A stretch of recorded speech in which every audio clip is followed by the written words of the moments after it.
What's going on, everyone? George and Ben coming at you with a midnight mini-sode.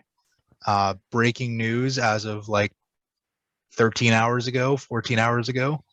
It's more The, yeah, more than that. Uh, the Oscar noms for this year have officially been dropped.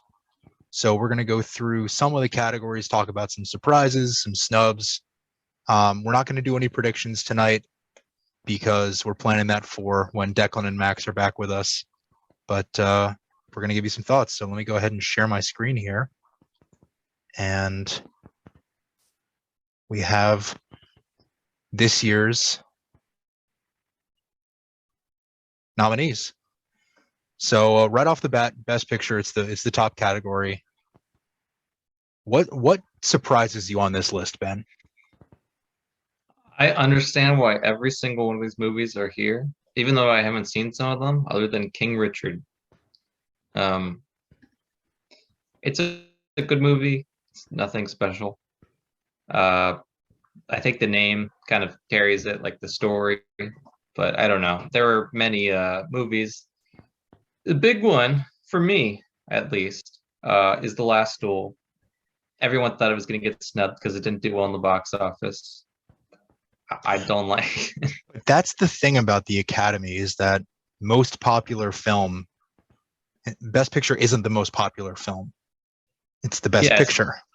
it's not the most popular film, but also to get a nom, you kind of need to do well in the box office. That's I fair. still I feel so bad. I mean, The Last Duel was one of the best films made this past year. I mean, Agreed. it's sad that it's not up here for anything. Which I'll get into the other noms later, but yeah, that was a big stub. I haven't seen it, but I know lots of people have raved about The Tragedy of Macbeth. I think either of those could probably go instead I of King Richard. really expected The Tragedy of Macbeth to be on this list. I don't know that I could have said King Richard would be on here. I think in each film's case, as well as Tick Tick Boom, which isn't nominated for Best Picture, these films that are primarily starring vehicles for their lead actor or actress, they don't necessarily get the Best Picture buzz that I think they should. Mm-hmm. If you're making a film to showcase a story about this incredible person, whether they're a real life person or a fictional person, the film should get Best Picture buzz, should get praise in that arena for the performance of the lead actor if the story is strong. And I think all three of those films, King Richard, Tragedy of Macbeth, and Tick Tick Boom, are in that class. And King Richard is the only one of the three that gets a Best Picture nomination.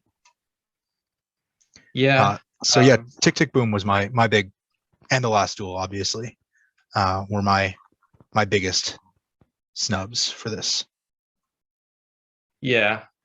And I still need to see Belfast. My friend was telling me it's very good.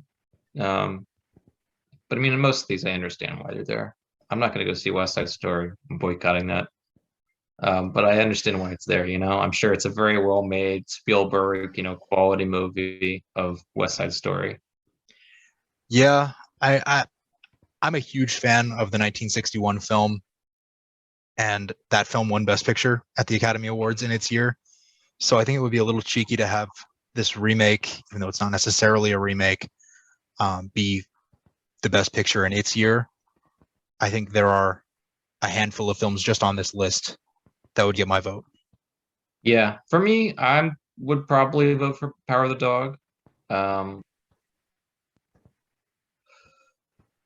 I mean, I love doing. I like a lot of these movies. And Drive My Car, I watched. That's a great movie. I still like Power of the Dog most, though I haven't like stewed on Drive My Car yet. And I probably should see it actually in the theaters. Yeah, a few of these I haven't seen. I loved Don't Look Up. As you might recall, it was one of my 5 favorite films of the year. I didn't think it would get a Best Picture nomination. I was surprised by that. I thought the reaction to it was more mixed than I guess apparently it was. So interesting choice to see that there. But I'm with you. I'm gonna say of the films I've seen here, The Power of the Dog would probably get my vote. I think, we're not making predictions, but that's got to be up there. Yeah, and Nightmare Alley is good too. I don't think it's as critically good. It's a very well-made movie, though. As I mean, as crime thrillers go in the modern day, it's a worthy inclusion on this list. yeah. So let's move on here to Best Director. Only 5 of them. We had 10 for Best Picture. Mm-hmm. You're a big PTA guy. I am a big PTA guy. Yeah, I think he deserves to be here. I think Licorice Pizza is a great movie. Even though I'm still a little weirded out by it. I mean, it's the 70s or whatever. Who cares? But I don't know. I mean, I get it. It's coming of age tale.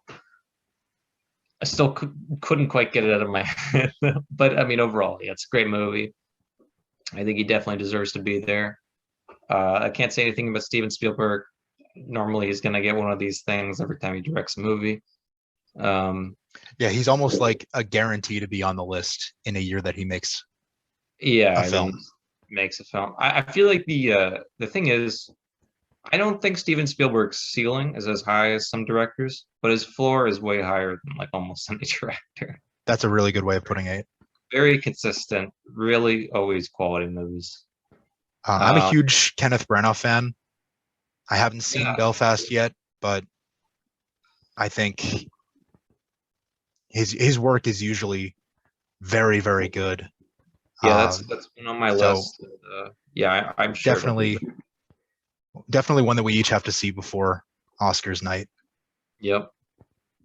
Yeah, some of these I really just weren't on my list until the nominations came out. Like Drive My Car, had no idea. Yeah, and you just watched that earlier today, right? Yeah. Very fresh. So I kind of need to stew on it for a little bit. And yeah, I definitely think he deserves Best Director, a nomination. There are a few others that I feel like could have made it on here. I feel like if you were going to nominate Don't Look Up for Best Picture, Adam McKay probably could have used a nomination just for the way he told his own story. Mm-hmm. Jane Campion did a great job with Power of the Dog, and if that's going to win Best Picture, she's going to win Best Director. Yeah, it's a weird one with The Power of the Dog. I mean, I think she did a really good job, but I do think the movie's like main strong point is its performances, which is evidenced by everyone in the cast pretty much getting a nomination. Yep. But yeah, I think this is a fine list for Best Director. I mean, there's ones you could add on, there's people you could take off, but I don't have any huge problems with it. Yeah, agreed. So Best Actor, Best Actress, any surprises you're seeing here? I was a little surprised. I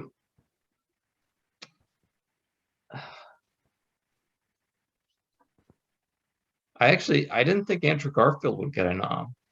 I disagree.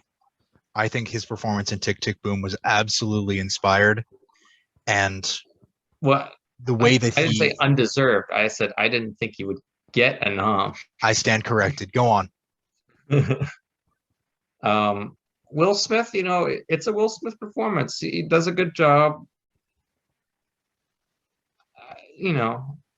I don't think it's anything crazy special. I think he actually overacts in some parts, but he's on there.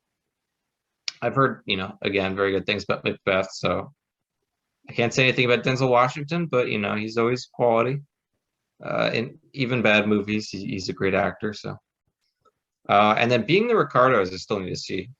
I know that's a great lead duo, and they're both Javier Bardem and Nicole Kidman are nominated.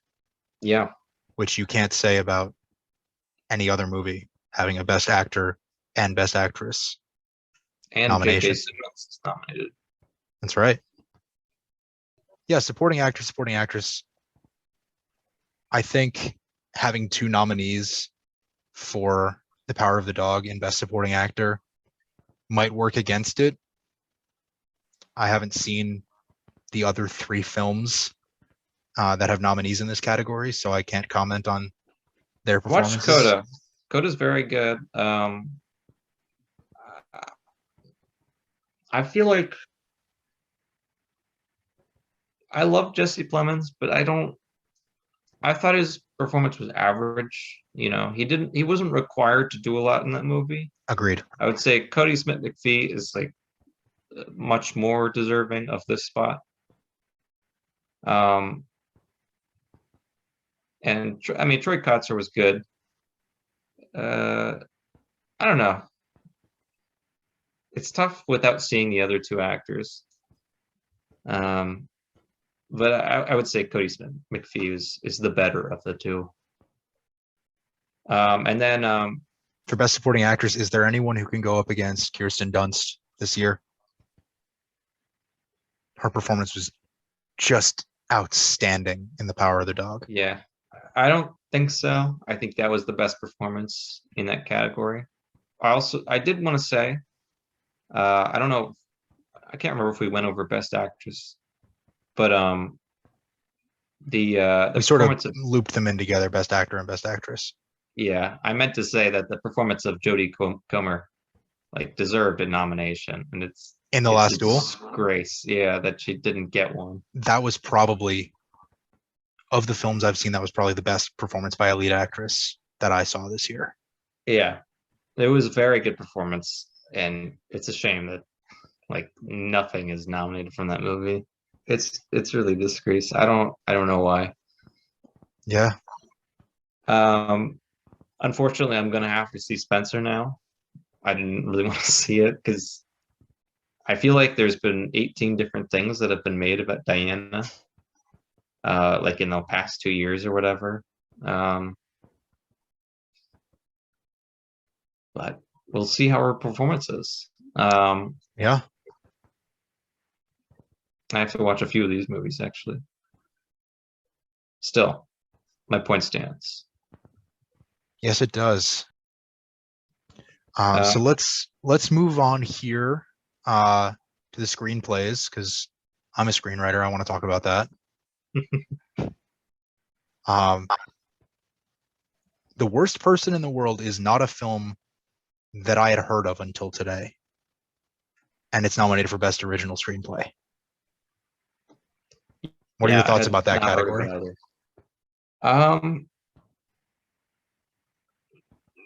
I don't know why King Richard. Look, the screenplay at its essence, right, is about a story, what you're writing. I don't know why it's an original. I mean, I guess no one else wrote it, but like it's based on a story that existed. So I think there were other films that probably could have been placed here. Yeah. But yeah, I don't know. I mean, Drive My Car here. It's a much better screenplay. The rest of these, yeah, I think Don't Look Up certainly should be on there. Wonderfully original film. Yeah. I haven't seen The Worst Person in the World, and I still have to see Belfast, so can't comment on those.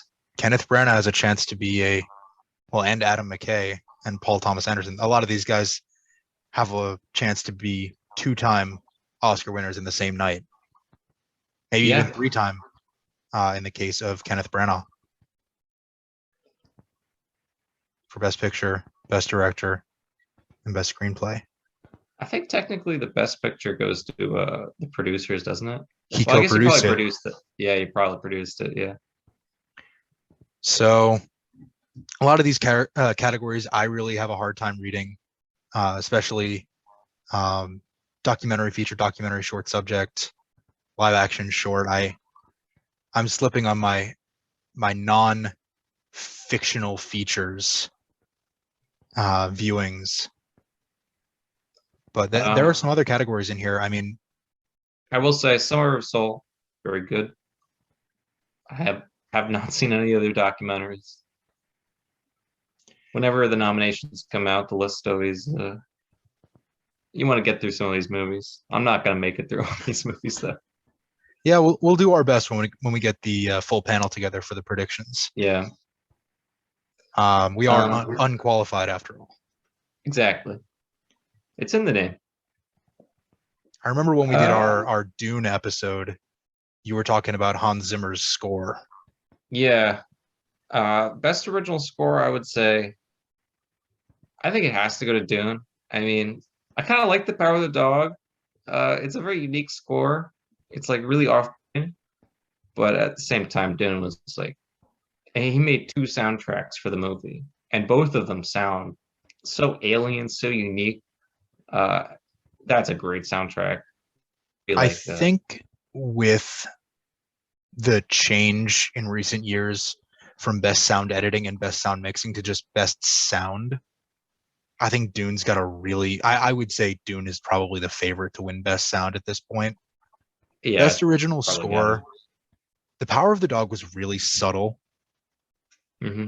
And I think that really worked with the story. And I think the job of the role of a musical score in a film is to enhance the story that it's trying to tell. And I think The Power of the Dog does a fantastic job of just complementing the narrative of the film. And so that'll be a really interesting character to watch. Obviously, you and I are both very big music guys. So I agree. I mean, Dune was one of the best soundtracks I've ever heard. So I think for me, that should be like a shoe-in. But we'll see what happens. Absolutely. Visual effects, because this is usually where big blockbusters go. This is where, the high box office returns show up. You've got Dune, Free Guy, No Time to Die, Shang-Chi and the Legend of the Ten Rings, Spider-Man No Way Home. This is one of the only categories here that I've seen all of the films already. Visual effects, it's more of a testament to modern CGI that this category is so strong every year. What do you think of these 5 films? I think they were all quite good. I think it's a little unfair for them to be released at the same time as Dune. Dune's gonna win. I know we said we weren't gonna do predictions, but like Dune in these categories is just like, it's so easy. I mean, say what you want about the film itself, whether you liked it, whether you didn't, but its sound, its whole visual style, and clearly like the effects that they did with the giant sandworms, I mean, the ships, there's not much that can compete. I would say, you could say No Way Home was pretty good. Same with Shang-Chi. I mean, even Free Guy, that was a little more cartoony, I guess. But I would say it goes to Dune. I am surprised here to see Shang-Chi and No Way Home, but not Eternals. That's true, though. I would say the most impressive thing of the Eternals was just the Celestials. I think it's that sort of goes into visual effects, though. Yeah, I know. I feel like Shang-Chi and No Way Home both had a lot more going on and a lot more variety in effects and stuff. So I would say they're better visual effects. At the same time, I would say you could criticize some of the effects in the Eternals, not the Celestials necessarily, but the Eternals themselves. Some of those scenes with their powers and stuff, they look not as good as something like Shang-Chi or No Way Home. Agreed. So now our final category of the night, best cinematography. I already know you're going to say Dune. I actually wanted to say the way that The Power of the Dog is shot is just, it takes advantage of the landscapes in such a beautiful way that I've seen Dune. I know the story of West Side Story and the tragedy of Macbeth. Obviously, Nightmare Alley is shot really well for a Del Toro film. He usually does a good job. Mm-hmm. Um, we're not making predictions. My vote would go to The Power of the Dog over the others that I've seen here, but worthy inclusions, all of them. I wouldn't pick anything else over these films, except maybe The Last Duel, but apparently the Academy didn't like that film. I wanted to say, though I wasn't the biggest fan of the movie, I think The Green Knight had some of the best cinematography that I saw this year. I honestly think it could probably be included over a lot of these. And I do know, I mean, part of the allure with Macbeth is it is a really unique style to it. Um, Sort of like Bergman, uh, very foggy everywhere. You know, you can't really see too far. It's in black and white. So it's got a very stylized cinematography to it. Though I will say, I mean, Dune did have really good cinematography, and everything you said about the Power of the Dog was, yeah, spot on. I think they all had great cinematography. I was just sort of surprised. I haven't seen West Side Story, but I don't know that it had as good cinematography as The Green Knight. I think it should have been included on this. Um, I mean, it got snubbed in a few places, though I will say I was not the biggest fan of the movie overall. I thought the cinematography was like undeniably amazing. I mean, that was the best part of the movie. Yeah. Yeah. Honestly, the Academy never gets anything perfect. Sorry, rarely gets anything perfect. Yeah. Some categories, best animated feature are usually the 5 best animated features from the year. But, the Academy Awards viewership is down. I think that this year's class of films might be a good way of getting people back into watching. It's a really good crop of films from the last year, just because so many films came out after being delayed from 2020. So Yeah. yeah, so that should just about do it here. We will be going through the Oscar noms and making some predictions with the other guys in a future episode of Unqualified Filmbros. You can watch the 94th Academy Awards next month. They'll be on ABC. So enjoy those. Let us know what your thoughts are. We'll be back with the Unqualified Film Bros this Friday for a special Super Bowl preview episode. Have a good night, everyone. Yeah.